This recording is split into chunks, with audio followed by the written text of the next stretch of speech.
Good morning. I'm Nate Otto, the incoming Congregational Vice President. Welcome to the Unitarian Universalist Congregation. We are a religious community who commit ourselves to diversity.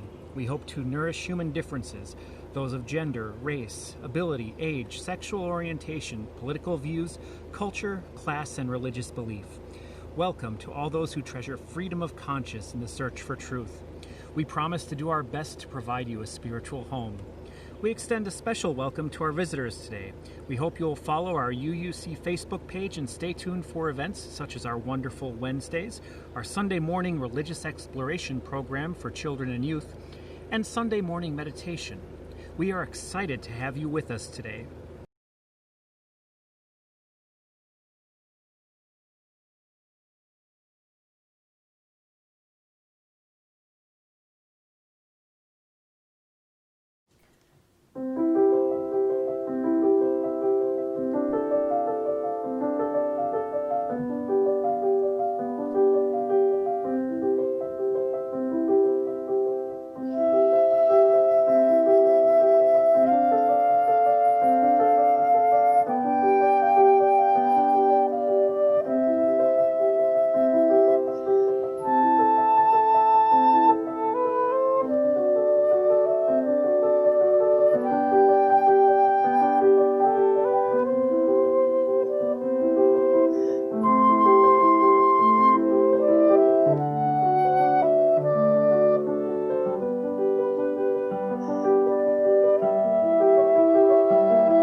Good morning. My name is Allison Oliphant, and I am your worship associate this morning.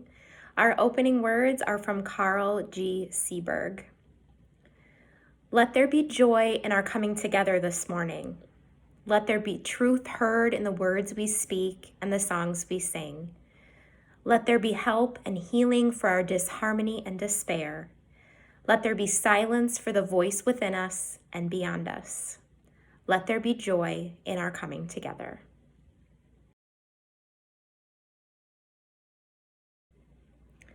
We come with the weight of life held quietly in the secret spaces of our heart. The ballast of our spirit so easily shifts and knocks us off center. Into this place we walk, hoping to find a voice, a song, a moment of sacred silence that will bring us back to balance, that will anchor us again in beauty, trust, and connection. We light our chalice this morning in gratitude for the many ways we help each other return home.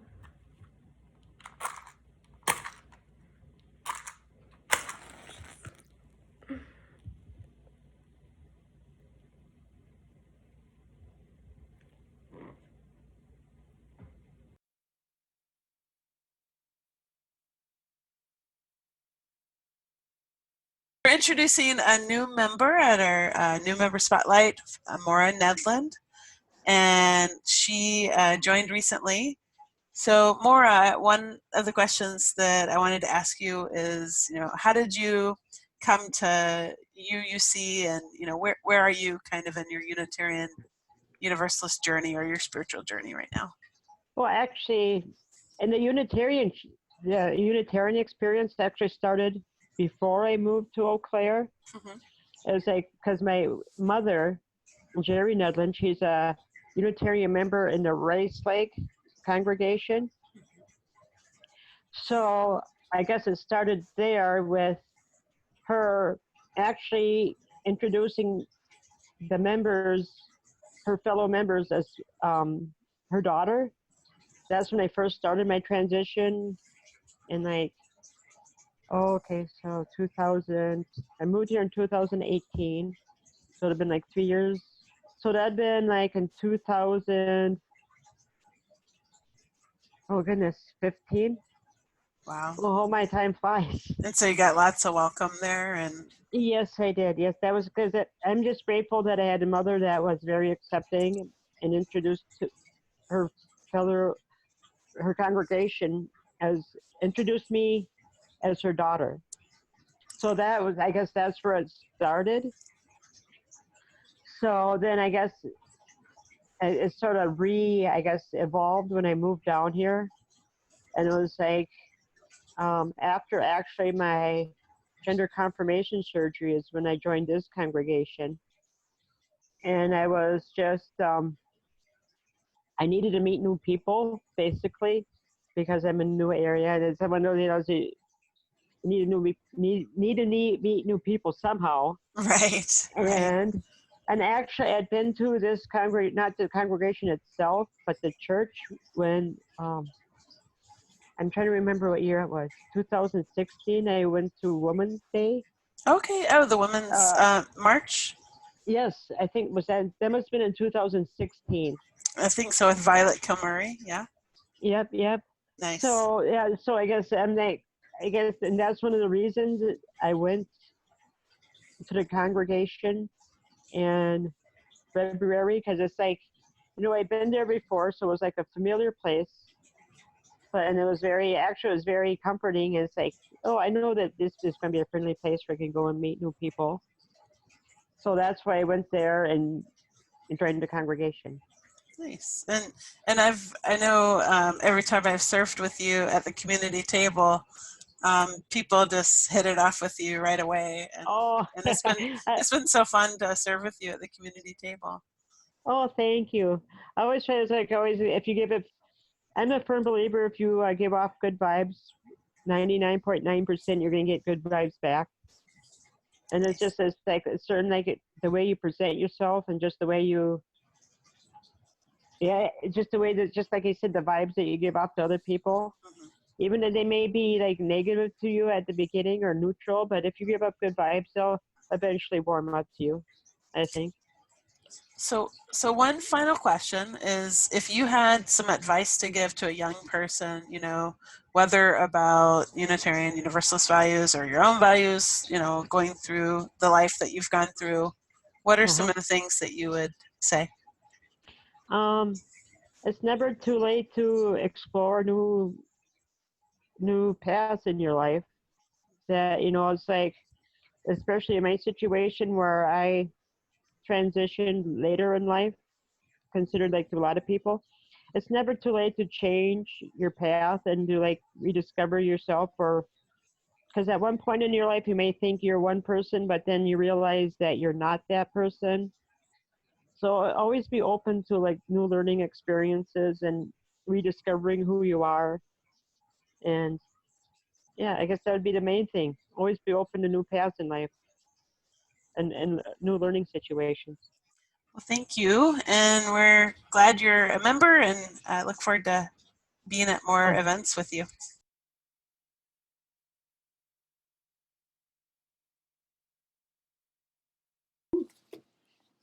Building bridges between our divisions, I reach out to you, will you reach out to me? With all of our voices and all of our visions, friends, we could make such sweet harmony. Building bridges between our divisions, I reach out to you. Will you reach out to me? I reach out to you. Will you reach out to me? With all of our voices and all of our visions, friends, we can make such sweet harmony.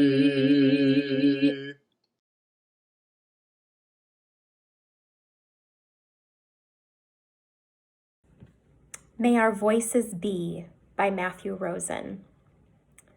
If another strains to breathe, may our voices be the gentle rise and fall. If another chokes on tears, may our voices be an opening to hope. If another has forgotten, may our voices be a memory upwelling.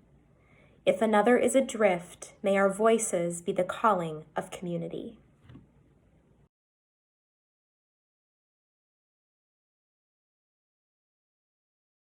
Good morning. I'm the Reverend Julianne Lepp, and it's a pleasure to be with you today.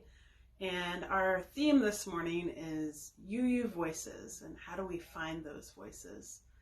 And I know when I was a member of a congregation in Atlanta, I didn't yet know that I wanted to be a minister, but just like this congregation in Eau Claire, there was a chance to talk and to share and to speak. And I remember the first sermon I gave from the pulpit in Georgia. I shook and held the pulpit, but it was such a beautiful experience to share things from my own heart. And it was really in that welcoming space that I experienced my own call to ministry. And I hope our congregation will embody those ideals of being the prophethood of all believers, that we value many voices, obviously not just the minister. And that's something that you'll see in Unitarian Universalist services, is that there are many sources of wisdom, and there are also many people who speak and have a chance to share their beliefs or their thoughts. I wanted to share a few announcements for the week as well. The summer online thrift sale will be starting on Monday at 9 a.m. So you'll want to keep an eye out on items, and you'll be able to buy those items in the UUC store. And I know we have some fun summer items that'll be coming out, so take a peek at those. And that helps raise money for the UUC. Normally we would have had a spring thrift sale, and that wasn't able to happen. So we've been trying to adapt, as many people have, to COVID by doing things online. So thanks for supporting UUC and also reusing, recycling, and all those good things. Also wanted to remind folks that on Thursday, this coming Thursday, there will be a Zoom 101 class with Don Brisky. So if you haven't learned how to use Zoom and would like to have a little bit more knowledge, you can sign up for that through the UU Facebook page or on UU Connections. And if for some reason you have been viewing our services and do not receive UU Connections, I will make sure that we have a post for the visitor link. We have a visitor form that you can fill out and let us know that you would like to receive the weekly emails. And that's where we send the Zoom links for our coffee that we have after service every Sunday. And we send the Zoom links for events such as Zoom 101. And my final announcement is on next Friday, we will be having an open mic night. And since there's not as many coffee shop open mic nights and things like that, I thought this would be fun for people to bring, a poem or a guitar song or just something. It doesn't have to be magnificent. We're just going to share, and it's geared for ages 14 and up. And if you'd like to participate in that, you're perfectly welcome to do so. And we'll just have a good time, hopefully gathering together on Friday evening for an open mic night. Thank you so much for being a part of the UUC community, and it is my pleasure and joy to serve as your minister.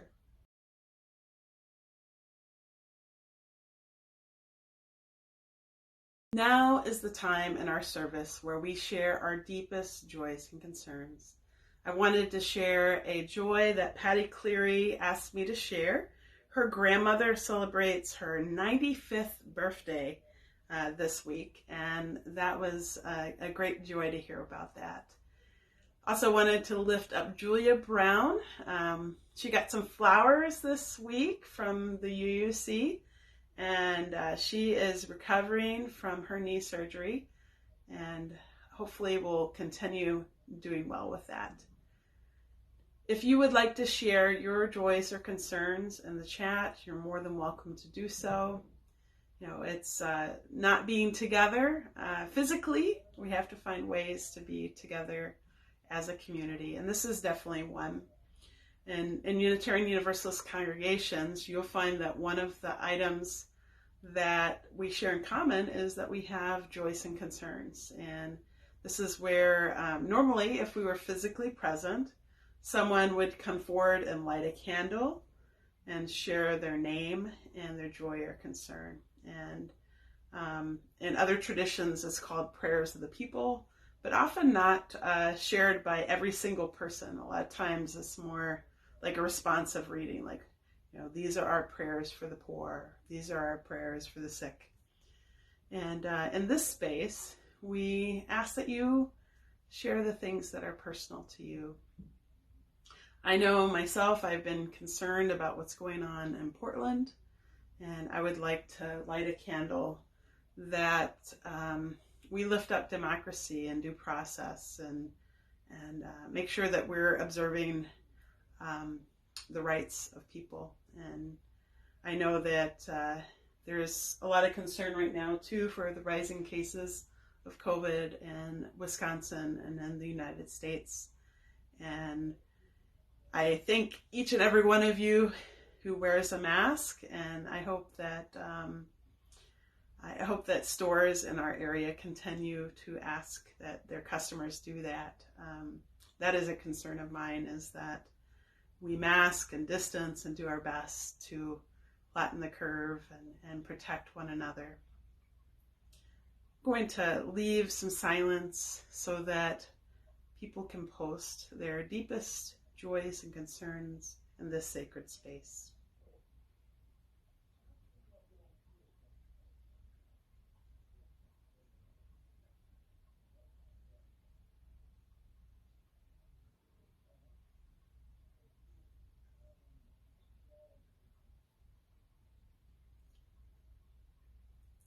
One last pastoral item. I would like to offer that if you need a call or need support, we do have a caring committee, and there are members of the congregation that are happy to call you.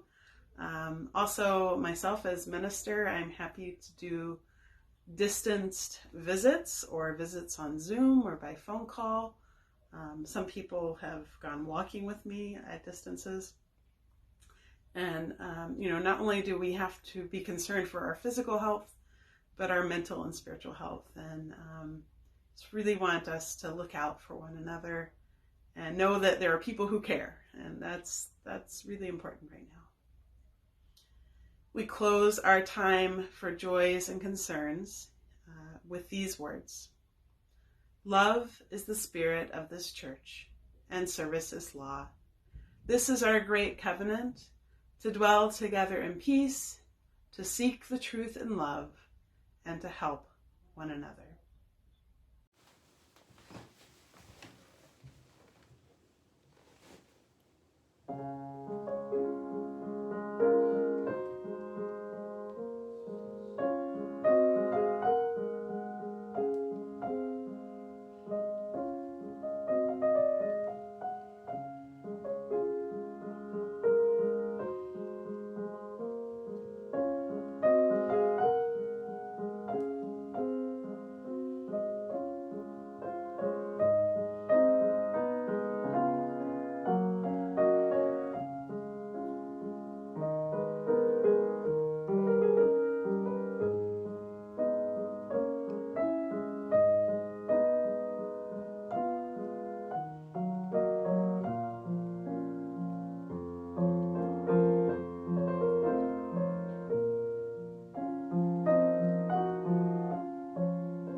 Hi, everybody. I'm Brianna. I'm the president of the Chippewa Valley LGBTQ Community Center here in Eau Claire. First and foremost, we do want to thank you for your donations that will be collected this summer. We're aware of the economic turmoil that the COVID-19 pandemic has caused many individuals. So the donations that are raised in the next few months will help with rent and utilities like our internet and cable, and also provide resources for the community like support groups. We currently have a very big, thriving transgender support group that meets every other Sunday, as well as a weekly teen hangout for teenagers between the ages of 14 and 18.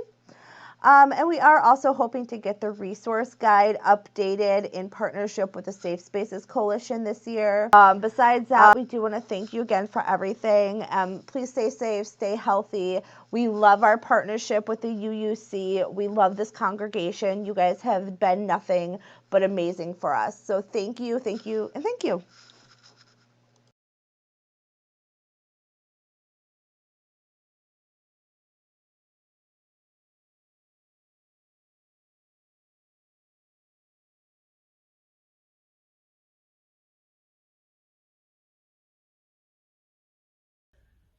To donate to UUC, you can text 84321, or you can also go to our website at uuauclaire.com, and you can make a donation there.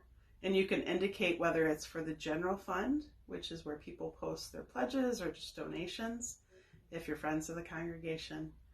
And also you can select the building fund for building restoration if you wanted to support that, as well as our 50-50 Share the Plate recipient. Thank you so much for everything you do to support this community with your time, talent, and resources. We are very grateful.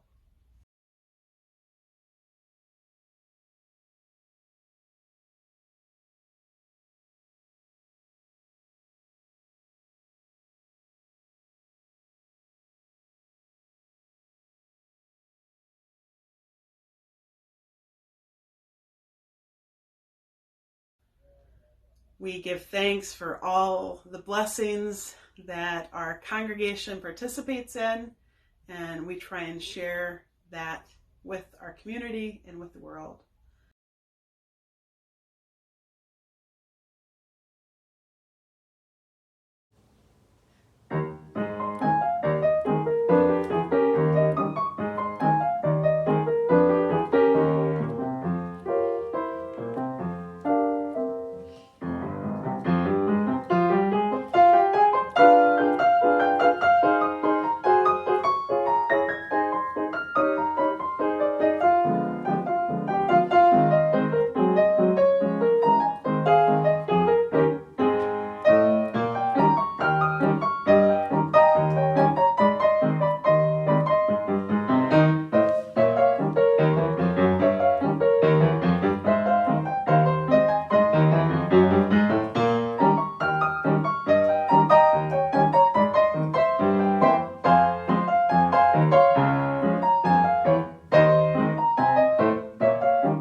Good morning. It's Stephanie Turner recording live from my backyard, and today I'm going to talk about finding my UU voice, and you could say that the subtitle is Building Bridges.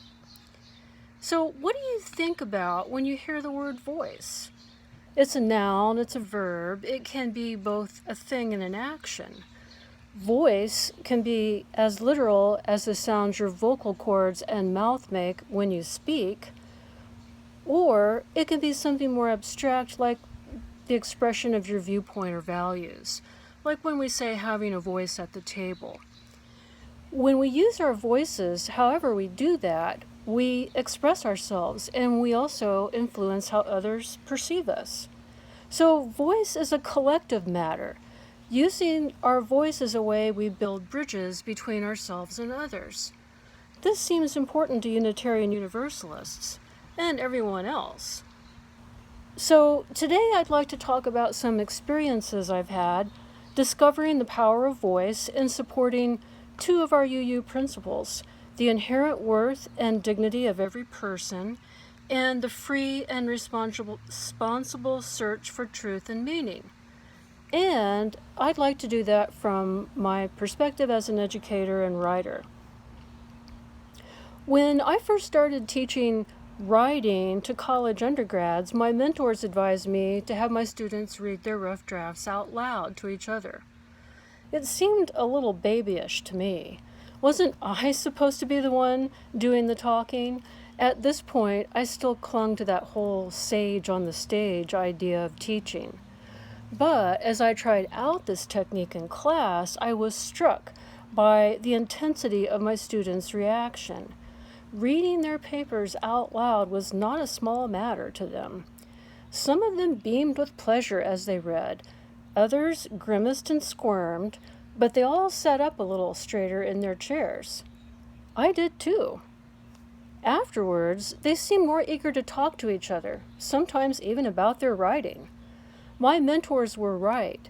Reading out loud could be a powerful teaching tool. I just had to figure out how to harness that power. Though at this time I had yet to become a UU, I realized that my students, while reading their own writing out loud, voicing it, in other words, were expressing their inherent worth and dignity as learners.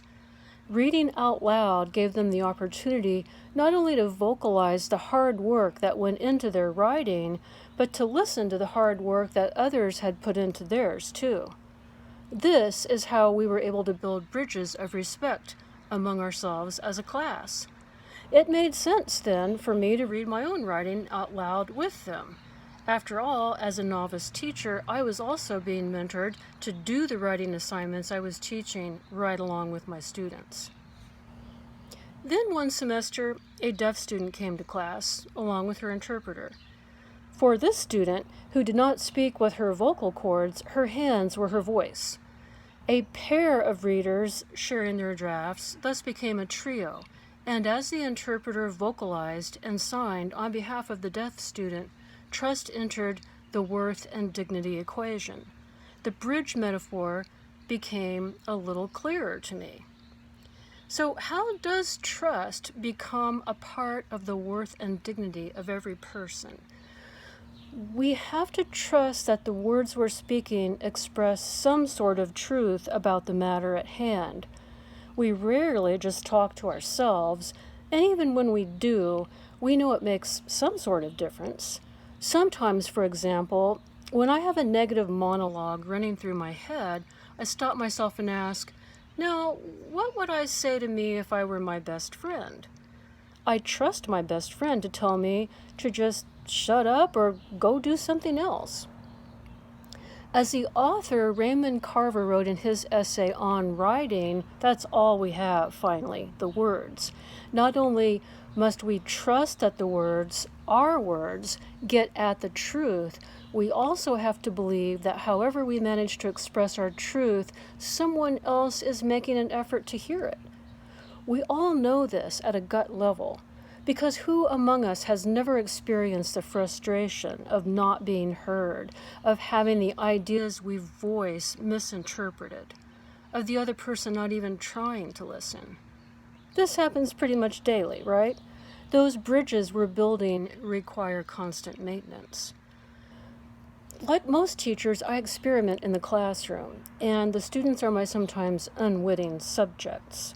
From this early practice of having students read their drafts out loud to each other, I branched out, hypothesizing that they might also enjoy reading out loud examples of intentionally bad writing, the polished prose of skilled writers, user manuals for various household appliances, and even my junk mail. The results of these experiments were conclusive. Words matter. They're empowering regardless of how they're written, and especially and most intriguingly when they're read out loud. One day, toward the end of class, a student raised her hand. She had a question. Why was I taking so many vitamins and supplements? As evidence, she read aloud the grocery list I had jotted down on a piece of my junk mail I'd handed out. The class roared with laughter at her boldness and apparently at my expression. Well, who doesn't want to be healthy? I answered. Sometimes a question is the best answer, a way to get at a deeper truth. So, what would you tell yourself if you were your best friend? One thing I found for sure in my spiritual journey is finding our voices is not a solo act. This is a mistake I've made more than once, thinking I could find my voice on my own. For a couple of years in my 20s, I was obsessed with the project of taking a vow of silence. I'd been taking courses in cultural anthropology and religious studies and became fascinated with this idea. At the same time, while writing my master's thesis on the unbridgeable distance between words and what they referred to, I'd come to the conclusion that words didn't have any meaning. Talk about an existential crisis. Because then what? To try to figure out what taking a vow of silence meant to me in my search for truth and meaning, what did I do? I wrote about it. Then I asked other people to read it so we could talk about it. Whether it be not asking questions, assuming I knew all the answers, or remaining silent, I began to understand that I could not and never would find my own voice. After I'd recovered from that master's thesis, and having given up on the vow of silence idea, I went on a spiritual retreat with a group of religiously outcast LGBTQ folk called Ecumenicals Concerned. During a workshop on the topic of being a good Samaritan, I became overwhelmed. How could I help another living soul when I could barely help myself? I was far from being my own best friend. I stormed out of the workshop, but an older man followed me out. He caught up with me as I walked the path away from the retreat center. He wanted to know what had upset me, and he listened with quiet attention when I tried to explain it to him. I'll always remember his quiet attention. That was really all I needed. Both of these UU principles, the inherent worth and dignity of every person and the free and responsible search for truth and meaning, depend on this notion of bringing our voices and our silences together, of speaking and listening both in all the ways that we do that. We may not always know what to say or how to say it. We may doubt that what we say matters or that others will understand. Looking back on my fascination with taking a vow of silence, I see it now as a crisis of confidence, a loss of trust in others. It was something I had to talk myself out of by explaining it to others. Still, silence is important to me. The gaps between words also make words matter. They're what make words matter. So in closing, I'd like to suggest doing a little experiment in finding your own voice. There's no control group for this, and you're the only subject, so it's not really all that scientific. But actually, no, you're not the only subject. You'll need another person. Grab a pen and a paper. It can be anything, even the back of an envelope. Pause for a moment to reflect on what brought you here today. If you're not sure, just notice something nearby. Now write that down. Draw a picture of it. Just a few words or a few scribbles that express why you came, one thing you know for sure in this moment. Hand it to the other person. Ask them to read it out loud to you or to describe what your little squiggles show. Say something back to them. Go on from there. Listen to what you say together. That's your UU voice. Thanks for listening.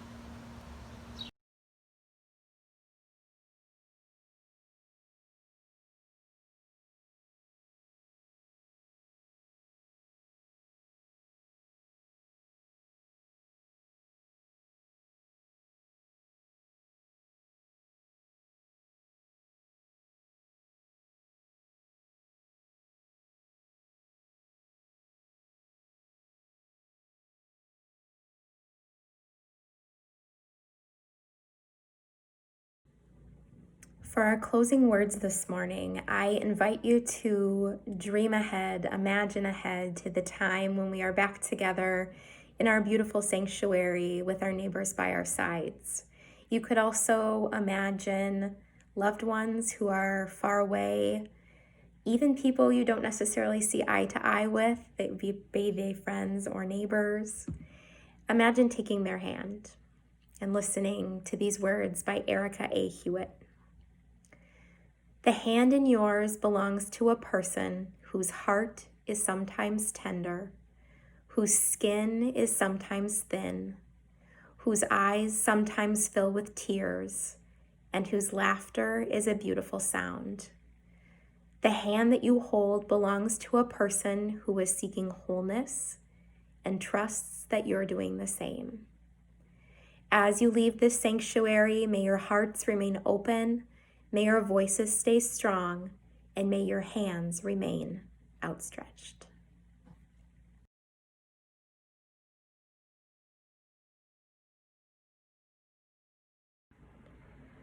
We extinguish this flame, but not the light of truth, the warmth of community, or the fire of commitment. These we carry in our hearts until we are together again.